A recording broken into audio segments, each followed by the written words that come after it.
Assalamualaikum semua, selamat tengah hari, apa khabar? Alright, selamat bercuti ya. Yang mana sedang bekerja, selamat bekerja. Dan kita cerita sedikit tentang apa yang terjadi minggu ni. Antara mereka, Rusia dan US, masing-masing menakutkan antara satu sama lain. Dengan US yang akan memberikan 24 bilion lagi kepada Ukraine, dan negara EU pula akan membantu Ukraine sampai Ukraine menang, dan negara Jerman pun sama juga akan membantu Ukraine sampai Ukraine menang. Ini menandakan yang mereka nak mengatakan kepada Rusia mereka tidak akan berhenti dalam perang ini. Dan Rusia pula, Ministry of Defence berkata pengeluaran mereka, senjata shell mereka dah sampai ke 3,5 juta setahun. Ini akan menakutkan US dengan ada pengeluaran Rusia sebegini banyak. Dan ingat, ini hanya shell sahaja. Belum lagi jet pejuang, tank, ini belum lagi. Dengan cerita macam ini tersebar di merata dunia, kita dengar pasti negara yang nak berdepan dengan Rusia fikir 10 kali. Ini belum China lagi, pengeluaran mereka. Mereka tak pernah katakan tentang pengeluaran senjata mereka.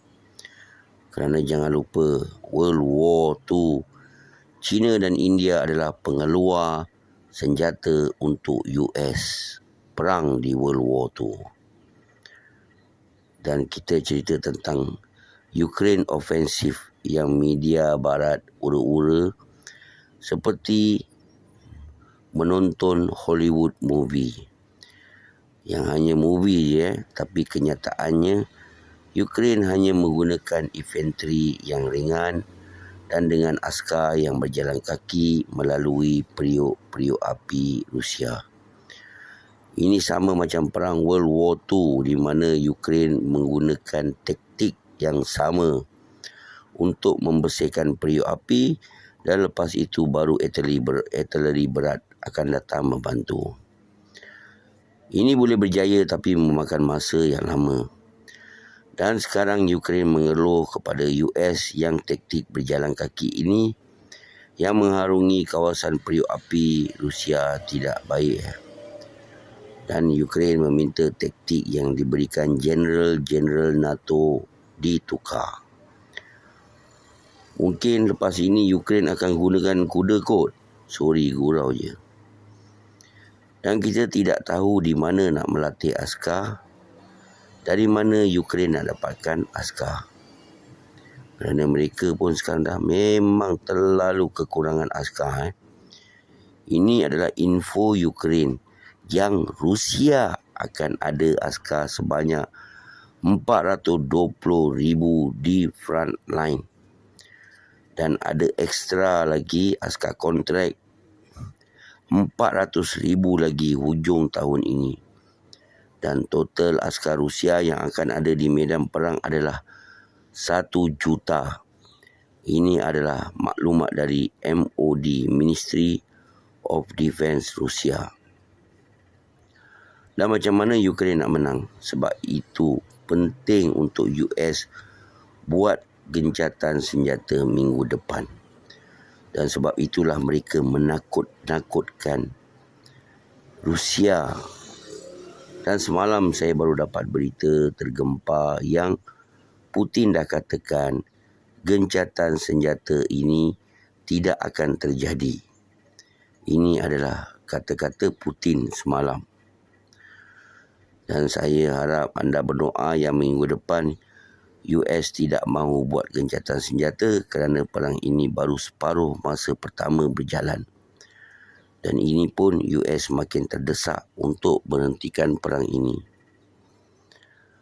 Dan juga Rusia telah berjaya memikirkan cara untuk membuat bom lama mereka ditukar ke lebih kurang belerang barulah untuk digunakan secepat yang boleh. Peluru-peluru lama ini digunakan pada perang ini. Ini akan membuatkan Rusia ada ekstra shell 16 juta dari mula perang ini bermula. Dan terakhir, Rusia tidak menggunakan semua shell ini kerana mereka ada taktik yang baik dan mereka mempelbagaikan senjata yang digunakan. Dan Rusia makin banyak membuka kilang-kilang baru untuk shell production. Dan yang menarik ialah kilang steel, kilang aluminium makin banyak dibuka di Rusia. Dan semua nombor ini naik semakin cepat. Dan kalau diletak semua ini, Rusia 3,5 juta setahun memang menjadi kenyataan. Dan Rusia ada banyak cukup bahan mentah yang diperlukan untuk menghasilkan shell untuk perang ini. Dan perang World War III ni kalau betul-betul terjadi. Kalau US nak, saya dah pernah katakan, walau macam mana US nak boost pun dia punya pengeluaran senjata mereka menghadapi, nak mencari di mana bahan-bahan mentah untuk berperang dengan Rusia. Di mana mereka nak cari?